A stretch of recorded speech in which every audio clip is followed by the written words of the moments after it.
मैं परम पुरुष का दासानुदास हूँ। वे अपना कार्य स्वयं करते हैं। मैं उनके हाथ में यंत्र मात्र हूँ। इस मानसिकता को प्रपत्ति कहते हैं।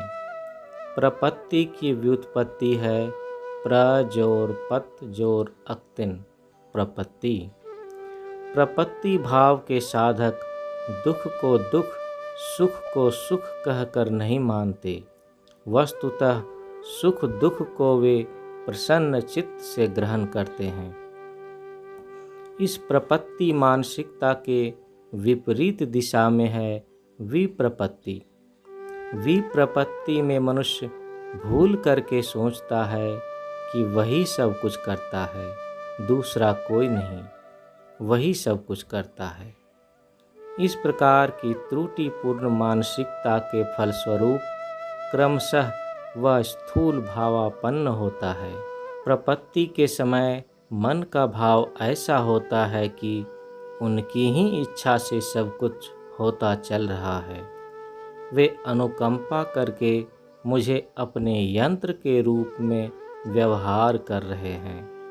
यदि चाहें तो मुझे अपने यंत्र के रूप में व्यवहार नहीं भी कर सकते हैं।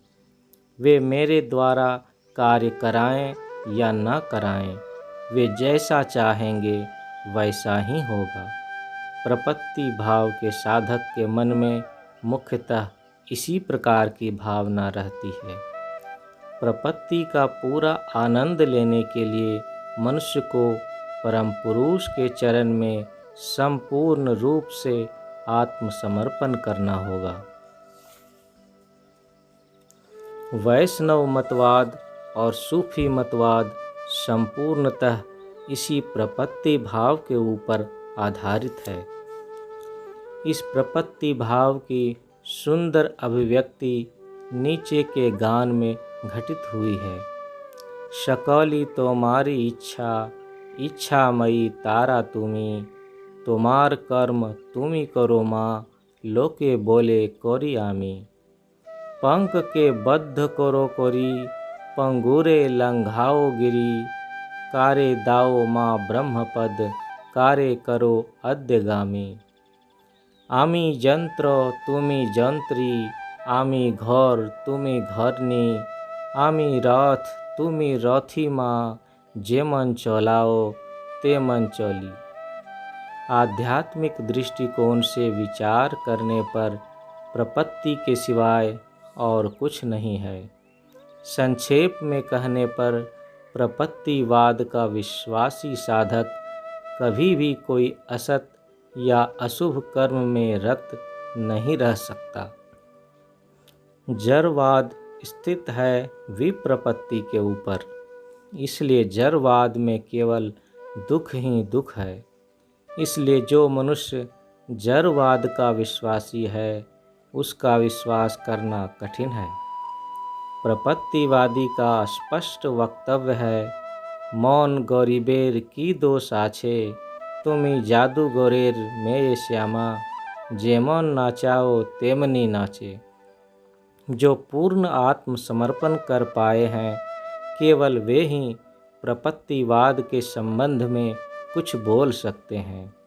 चिंतन, आचरण या कर्म में मनुष्य को परिच्छन्न स्वभाव का होना, वह जो कुछ बोलेगा या करेगा वह स्पष्ट ही बोलेगा या करेगा।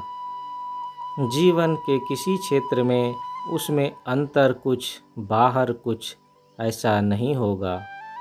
जीवन धारा यद्यपि संकोच विकासी है, किंतु मनुष्य को जीवन में होना होगा सहज और सरल।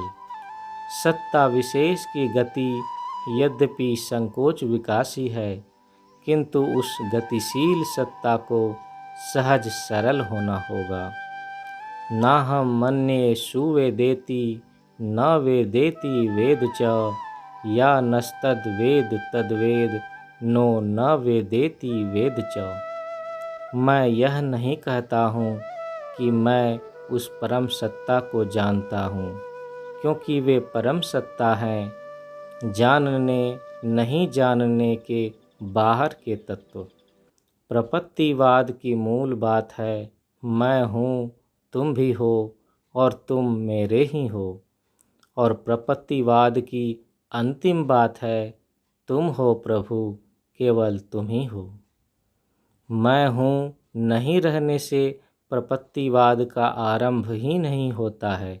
इसलिए प्रारंभ में प्रपत्तिवाद के रहने से अहम अस्मि अर्थात मैं हूँ को मान ही लेना होगा, किंतु शेष पर्यंत रहता है त्वमसि, त्वम ही अर्थात तुम हो, हाँ केवल तुम ही हो।